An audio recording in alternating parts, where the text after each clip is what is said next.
Você está entrando no universo dos sindicatos do ramo financeiro do Nordeste. É o podcast FETRAF Nordeste.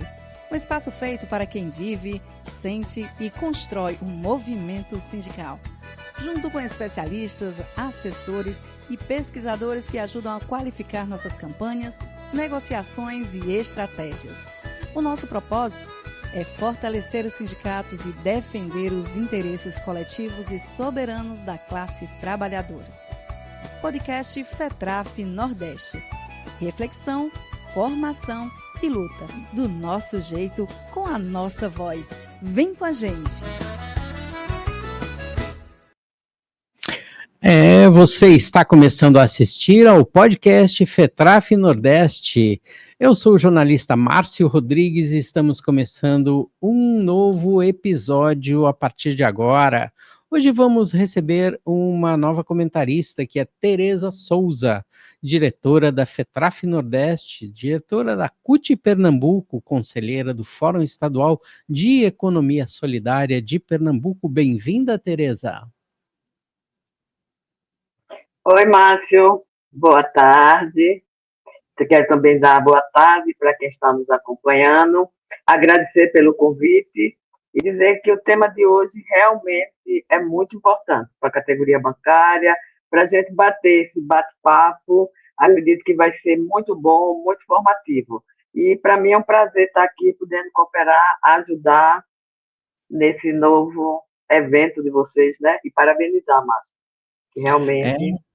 É um evento nosso, né, da Federação do Ramo Financeiro, dos trabalhadores do ramo financeiro do Nordeste do Brasil. Eu também gostaria de convidar para participar aqui desse episódio, né, que vai falar sobre reestruturações, precarização e futuro do trabalho bancário no Brasil, caminhos da organização sindical, a nossa querida Magali Fagundes, secretária de organização do ramo financeiro da Contraficut. Muito bem-vinda, Magali. Obrigado por você aceitar o convite e estar aqui conosco. Oi, Márcio, eu que agradeço o convite, obrigada. Para mim é um prazer estar aqui com vocês. É importante a gente fazer essa discussão, né, dessa reestruturação do que está ocorrendo aí com o ramo financeiro, com os trabalhadores, né, do ramo financeiro.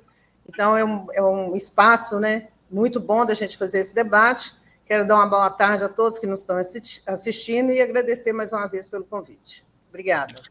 Valeu. A Tribuna Bancária Podcast tem produção de Márcio Rodrigues. Na técnica de som e captação de imagens, nós temos Orenilton Vidal.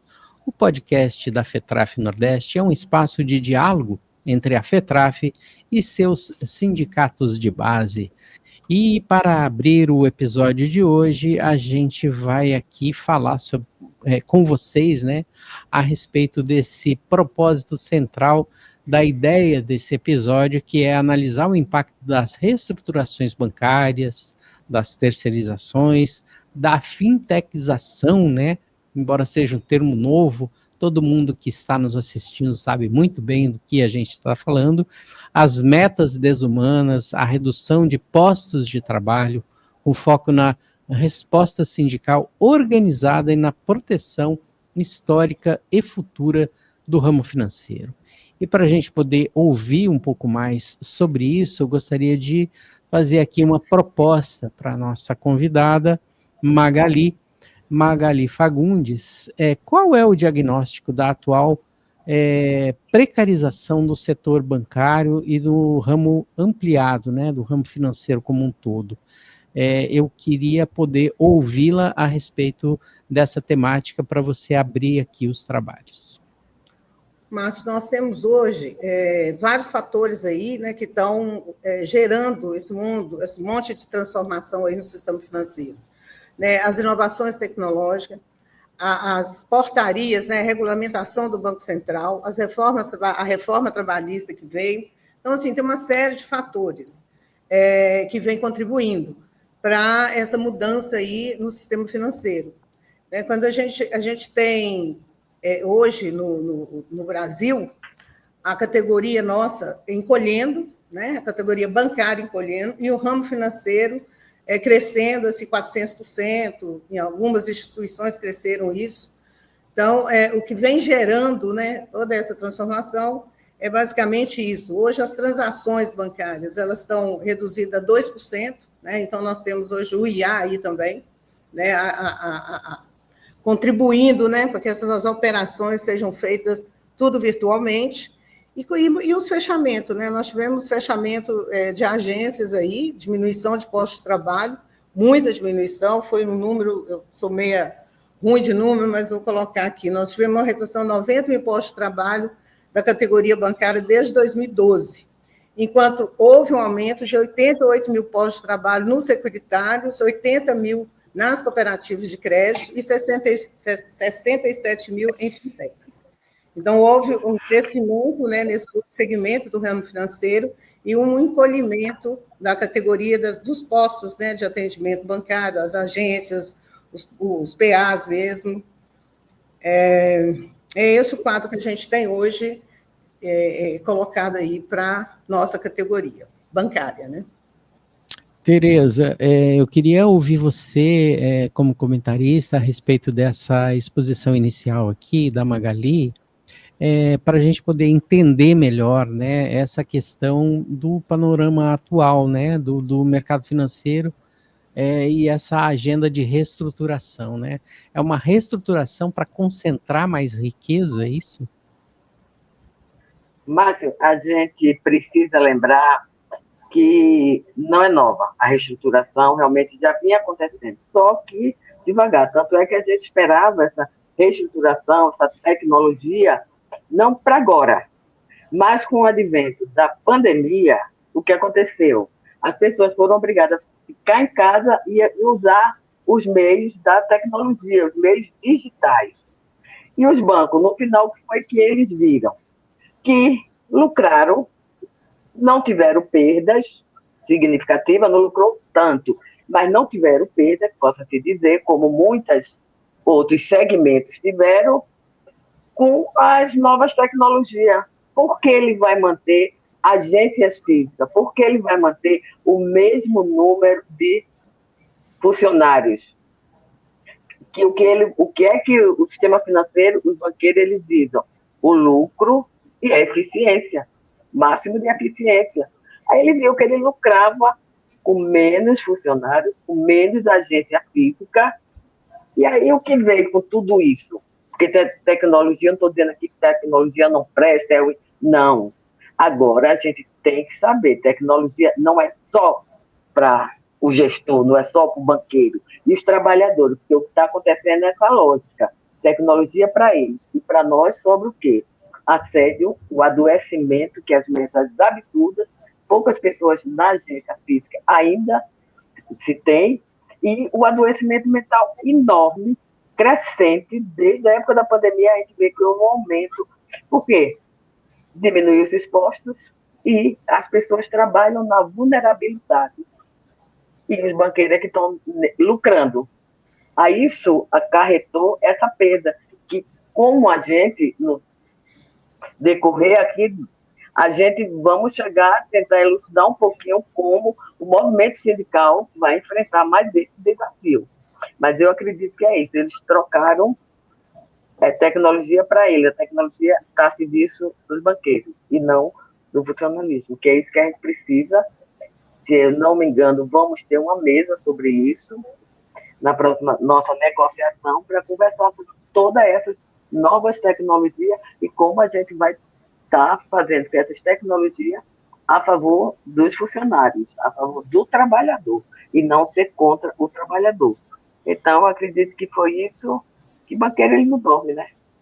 Aonde ele vê que pode ter lucro, e ele vira os lucros das fintechs, dos bancos digitais, que tem poucos funcionários e está com lucro aí, né? Por exemplo, o Nubank, que já está competindo com bancos grandes. Aí, eu acho que foi muito por aí, entendeu, Márcio? Entender, eu entendi, né? O que não dá é para aceitar determinadas coisas. E aí eu queria voltar contigo, Magali, para perguntar o seguinte, né? Quando a gente está falando aqui de terceirização, de teletrabalho, de pessoas jurídicas, né? O chamado PJ, né, que no fundo é uma pessoa física muito judiada, fintechs, né, metas como regime de fisco. A gente está falando, então, a respeito do que, né, de fintech, é uma inovação ou é uma forma de você precarizar o trabalho no ramo financeiro? Ô, Márcio, muito boa essa pergunta sua. A fintech, o objetivo das fintechs, que a atuação dela seria restrita em alguns segmentos do sistema financeiro. Por exemplo, instituições de pagamento, né? Então, era solução de pagamento e transferência. Só que o segmento foi criando vários CNPJ, então, eles não poderiam trabalhar com a linha de crédito nem de investimento, e aí foram criando esse CNPJ, e o interessante é que no CNPJ não aparece que são trabalhador bancário, né? Por exemplo, banco, não aparece que é banco, e começou a entrar nessa linha de crédito. Então, hoje as fintechs, elas fazem praticamente a mesma função de um banco, né? Elas têm a linha de crédito, têm a linha de investimento, têm a linha de cartão, como é que eu falo? Com menos os impostos, né? Que são os encargos que são direcionados para os bancos, né? Então, lá, Banco SA, Banco do Brasil, Banco Bradesco, enfim, os nossos bancos aí, eles não têm a mesma responsabilidade, né? Então, a lei aplicada para essas fintechs, para as cooperativas também, bem reduzido, né? E isso tem feito, né, com essa perca da função da fintech, né, das fintechs aí. Para você ter uma ideia, depois que as fintechs foram abargadas, né, pela regulamentação do Banco Central, hoje são 330 empresas, enquanto nós temos 175 bancos.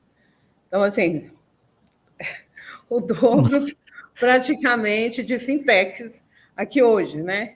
Aí as maiores fintechs está aí. Você pega o Nubank. O Nubank tem um monte de CNPJ, né? Então, o Nubank, o PagBem, são uma das maiores fintechs que nós temos aqui hoje dentro do Brasil, inclusive ultrapassando já ganho aí dos grandes bancos em termos de lucratividade, de crescimento e também de clientes, né? De pessoas que são clientes dos Nubank aí, dessas fintechs. A gente está falando, Magali, de uma questão crucial, né? Quando você toca coloca o dedo, né, nessa verdadeira ferida que é a apropriação, né, do ramo financeiro por parte dessas empresas, né? Eu queria aproveitar essa sua fala e colocar a Tereza aqui para tentar fazer algum tipo de relacionamento, Tereza. Como é que a gente vai conversar, né, com a juventude bancária, porque esses espaços são, em muitos momentos, ocupados por novos trabalhadores que estão entrando no ramo financeiro. E, às vezes, eles estão entrando no ramo financeiro, alguns que são novos trabalhadores dessas empresas, né, dessas fintechs, embora eles tenham direito, né, façam por merecer, por estarem trabalhando no ramo financeiro, eles não estão sendo abarcados, por exemplo, por aqueles benefícios que são conquistas da classe trabalhadora do ramo financeiro, estabelecidas pela convenção coletiva. Como é que a gente faz para explicar para essas pessoas que elas deveriam estar recebendo melhores salários e terem condições de trabalho melhores, quando a gente está aqui trabalhando para explicar melhor isso para quem está trabalhando dentro de entidades sindicais?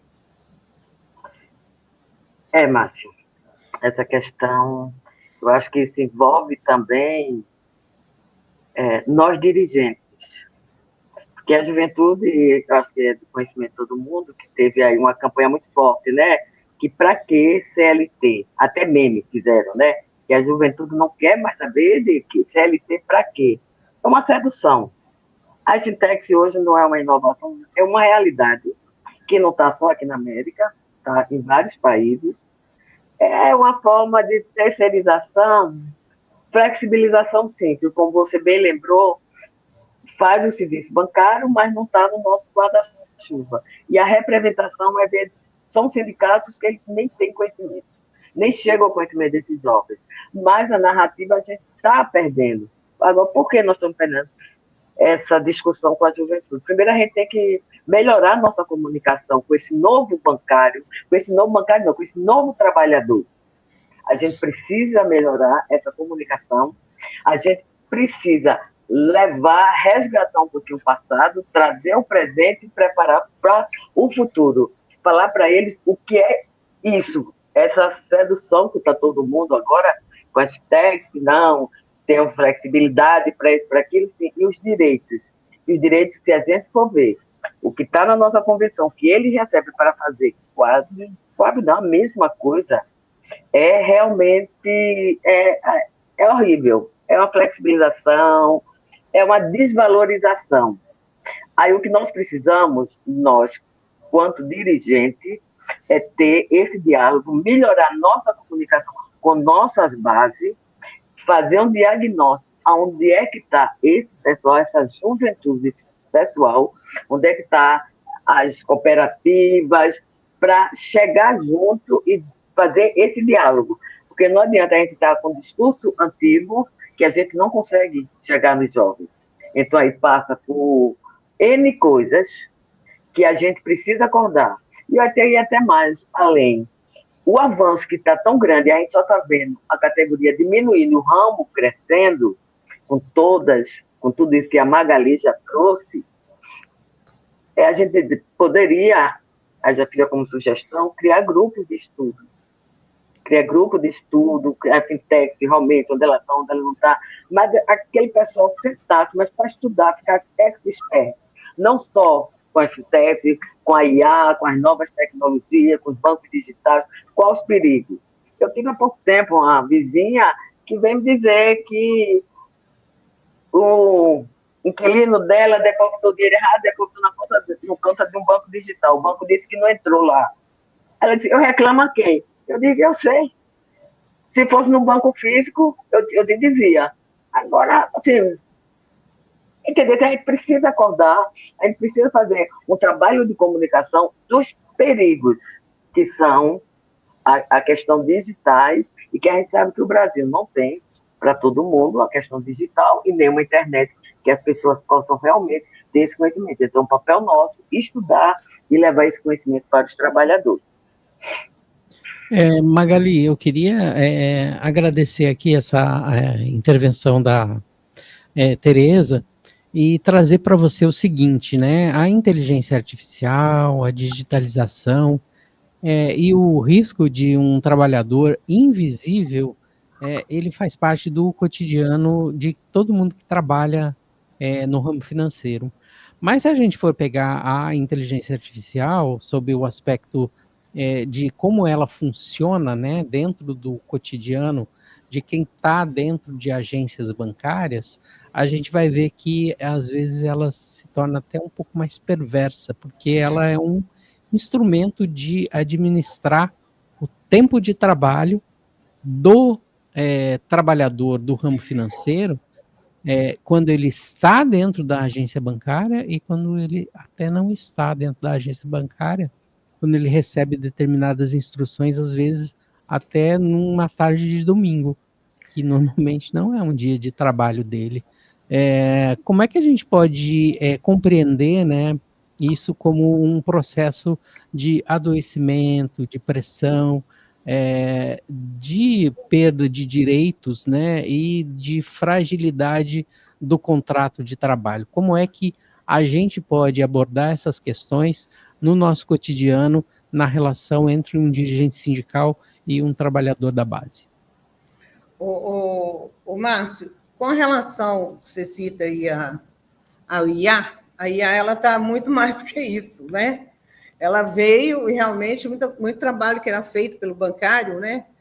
Pelo trabalhador bancário, hoje é feito pela IA. Por exemplo, Detecção de fraude e lavagem de dinheiro, 76% é detectado pelo IA.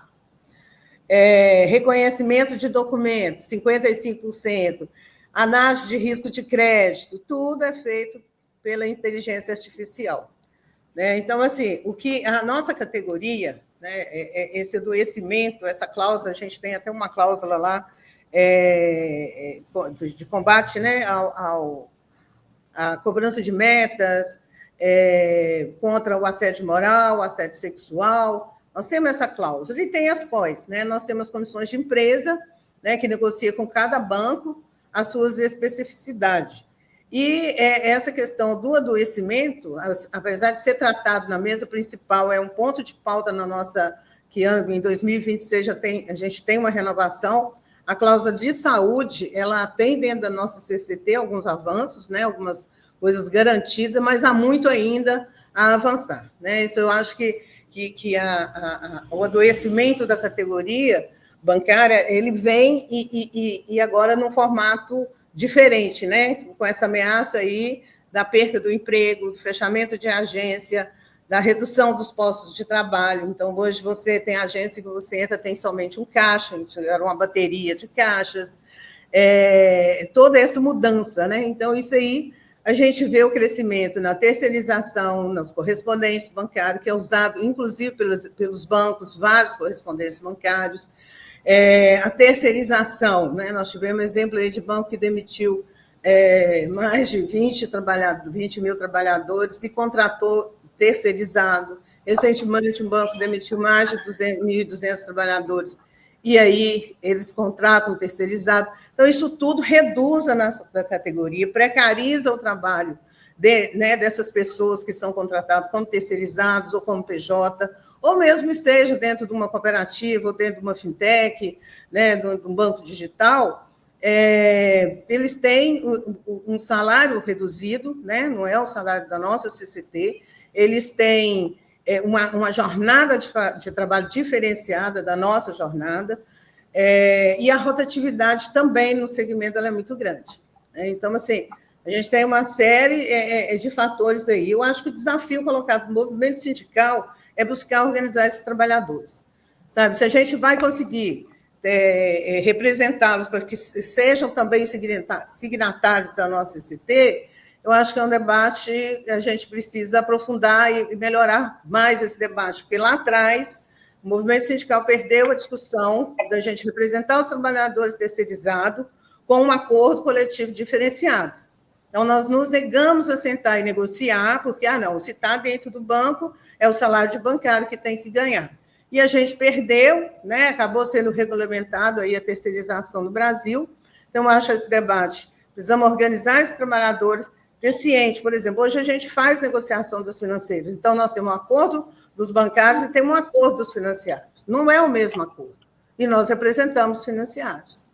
Entendeu? Eu acho que esses trabalhadores a gente precisa buscar, trazer, representá-los e negociar, sabe? Ser a entidade sindical que está representando esses trabalhadores, que está saindo, né? Tá saindo da nossa categoria, e muitos deles estão indo realmente para as cooperativas. A gente tem um grande número de trabalhadores que foram para a cooperativa ou que se tornaram PJ. Mas a Tereza cita uma questão importante. Foi feita uma pesquisa agora, onde o trabalhador ele quer ser representado pelo sindicato, ele quer ter a carteira assinada, então ele quer CLT, e ele ou concurso público. Então, o trabalhador não quer ser autônomo, ele não quer ser PJ, né? Ele quer ter um vínculo de trabalho, né? Uma segurança aí dos seus direitos trabalhistas. É por isso que é tão importante, Magali, esse fato que você está citando aqui agora, a gente olhar também para a área de comunicação e para a atualização, como a Tereza já abordou na sua primeira intervenção, a importância que a gente tem de ter dirigentes sindicais que compreendam a forma de dialogar com esses novos trabalhadores, com esse povo que está chegando agora no ramo financeiro, E eu queria colocar aqui e aproveitar a experiência da Tereza, né, dialogando com isso que você acabou de falar, né, que é a estratégia sindical, né, como é que a gente vai, por exemplo, organizar as entidades de base para que elas ampliem, né, a sua forma de atuação e acabem arregimentando novos associados que pertençam a esse setor. Aí, Tereza, eu queria chamar, né, essa sua experiência de ter trabalhado já numa comissão de organização de um banco, né? O que as COEs representam nesse momento, né, em termos de falar sobre os detalhes da convenção coletiva, como é importante você estar protegido por esse grande guarda-chuva da convenção coletiva, falar sobre também unidade nacional, regional e a representação local. Como dirigente sindical. Magali trouxe uma coisa muito importante que a gente deixou passar por nosso ímpeto que a gente ia conseguir tudo, que foi a questão quando a gente teve o espaço para representar os terceirizados. Não queremos representar, não, eles têm que vir para o guarda-chuva. Não vieram, foi legalizado, e aí estamos correndo atrás do prejuízo. Outra coisa muito importante é a FETRAF, essa pesquisa da FETRAF. Márcio, geralmente a gente faz pesquisa quando, Magali? Vai ter uma disputa de chapa, vamos ver como é que a gente está. A FETRAF não, a FETRAF está fazendo, está dando uma estratégia para nós, um mecanismo para dizer, olha, a tua base está achando isso, está pensando isso. E não é uma pesquisa de banco em 2 anos, não, tem uma certa periodicidade. E ela nos mostra cada estado. Agora, 8 sindicatos dos 5 estados que representamos. Então, isso é uma estratégia da federação que a gente só tem que parabenizar e que continue. Agora, a gente tem que saber aproveitar, pegar esses dados e como vamos trabalhar. A Contrap já fez um seminário jurídico e uma oficina do ramo financeiro. Mas ainda estamos muito devagar. Ainda estamos andando assim, a passo lento, parece que não está acontecendo. Aí me desculpa, algumas coisas. As COEs fazem a discussão, porque cada banco a gente sabe, né? Que os bancos agora é um pouco que a Magali já trouxe. É abrir CNPJ para cima. Tem um banco aí que já tem quase 300, um banco físico. E já tem notícia que ele vai abrir mais alguns. Quando a gente vai ver pela RAI, o Dieses colocou, ele bota lá 50 e poucos mil bancários, não tem 30 e caindo, porque o resto tudinho. As maiores contratações do banco é na área de TI. É esse pessoal que ele quer, para jogar para as áreas ganhando menos e não pagar como bancário, que eles já estão no outro sindicato. Então é isso, o movimento sindical precisa acordar e entender. É um passo de cada vez. Se hoje a gente não consegue tudo, o que a gente for conseguindo furar a bolha, porque está tudo regulamentado pelo Banco Central. Parece que ninguém está fazendo nada errado. Que o Banco Central, aí já teve outra discussão da regulamentação do Banco Central, aí já embola, mas o que é que nós vamos fazer? É formação para o dirigente, é a comunicação, é pegar esse documento que a gente recebe da FETRAF e dizer, vamos nos debruçar e ver o que acabado está pedindo e vamos trabalhar. Porque o caminho é esse, Márcio, não tem outro. Muito obrigado, Tereza. Para corroborar aqui a importância, né, do trabalho que é realizado pela FETRAF, a Federação dos Trabalhadores do Ramo Financeiro do Nordeste, que a cada 6 meses formula uma pesquisa, aplica essa pesquisa em todos os locais, né, onde tem uma base, e atende aos sindicatos trazendo dados para que ele possa levar a sua atuação. Eu queria ir finalizando já, que a gente está chegando ao final do nosso período aqui, do podcast FETRAF Nordeste, e colocar aqui para a Magali, né, o que precisa ser reorganizado para proteger o ramo e ampliar a representação, Magali. Márcio, como a Tereza citou aí, nós fizemos um seminário, uma oficina jurídica, agora no mês de setembro, a Contraf organizou nacionalmente, justamente para apontar esses caminhos, né? O que precisa ser feito. Então, as pessoas precisam ver os seus estatutos, né? Ver se representa a categoria, né? Instituições de pagamento. Né? A gente pode... É a única que você... Vamos supor, você não tem dentro do seu estatuto, você inclui instituição de pagamento, inclui cooperativa, se tiver sindicato de cooperativa a nível nacional. Então, a gente apontou esse estudo que precisa ser feito, né? A gente, né, indicou a sindicalização parceira, é um sócio parceiro que você traz, né, para dentro da entidade com um sócio, lógico, não como bancário, é um sócio parceiro. Você não vai representá-lo juridicamente, porque ele ainda não está dentro do estatuto da entidade, a representação. Mas, enfim, essa oficina a gente aponta vários caminhos, mas o mais importante é o dirigente que está dentro do sindicato, ele que tem um contato com a base, ele que precisa estar dialogando com esses trabalhadores e buscar organizar esses trabalhadores. Nós, da Confederação, assim como a Federação, a gente está à disposição, né, para o que precisar, mas essa visita, esse contato é o sindicato que tem, sabe? O sindicato de base, ele que tem esse contato direto com o trabalhador bancário. A gente da Confederação fica como é nacional, né? E a Federação é estadual, então, assim, estar dentro da base é um pouco mais difícil. Mas o sindicato tem condições. Então, acho que ir nesses trabalhadores, fazer a conversa, buscar organizar. Nós temos sindicatos que têm torneio de futebol, nós temos sindicato que tem clube, nós temos sindicato que tem o baile. Enfim, tem assessoria jurídica.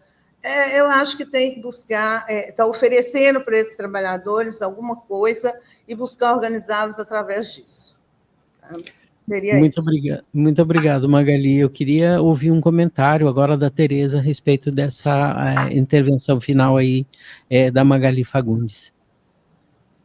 Não, o caminho é esse, a Magali falou, deixou muito claro, foi isso, ela na nossa última reunião, esse mês da federação, ela foi lá, fez a apresentação, o Diese esteve lá, fazer esse diagnóstico, procurar saber onde está esse pessoal, ter esse olhar para o seu estatuto, valorizar a pesquisa da federação, que ali a gente tem muitos dados que podem melhorar, estudar as novas tecnologias, a questão da IA, como está, olhar para o seu banco, que está começando a mudar, fala com o seu coordenador, está acontecendo isso aqui na minha base, está acontecendo... Essa rede, temos que criar essa rede de comunicação, de diálogo, um dizendo o que está acontecendo, não ficar cada um no seu lugarzinho, no seu... Entendesse? Porque só assim a gente vai conseguir fazer esse enfrentamento. Porque se não for assim, é o fim da categoria, são as plataformas, e assim, grande parte da sociedade, da população vai estar excluída desse sistema, que não é interessante para nós, não é interessante para ninguém, né? Então, acredito que o caminho é esse, os dirigentes realmente cair em campo e fazer esse papel, como a Magali disse, ela deu as ferramentas, a FETRAF dá as ferramentas, a Contraf ajuda, mas quem tem que fazer esse trabalho é o dirigente, é na sua base, é seu sindicato, de várias formas. E não esquecer a comunicação, né? A linguagem com a juventude, porque senão a gente não vai para casa. É verdade. Então, eu gostaria de agradecer, abrir aqui, né, para vocês poderem se despedir e ir encerrando já o nosso episódio de hoje. Magali, por favor. Tereza, Márcio, a todos que estão nos ouvindo, quero agradecer de novo pelo convite, me colocar à disposição, né, lá na Contraf, que vocês precisarem. A Tereza tem meu WhatsApp, né, o Márcio aí também tem, o pessoal da federação, dos sindicatos.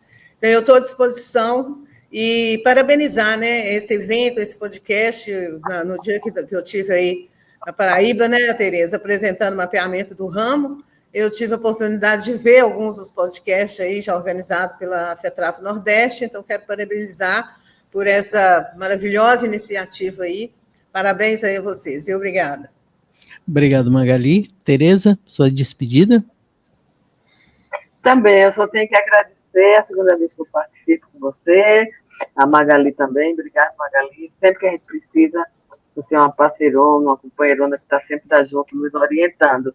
E é isso, gente. Bora botar isso aí para correr, principalmente passar para os bancários, da importância tanto desse evento, como também da gente estar atento ao que está acontecendo no ramo financeiro. Obrigado, Márcio, mais uma vez, e também me coloco à disposição. Os assuntos que forem, se eu der conta, estamos aqui juntos, tá? É isso aí, a gente está encerrando por aqui mais um episódio do seu podcast da FETRAF Nordeste. Voltamos numa próxima oportunidade, um abraço e até lá.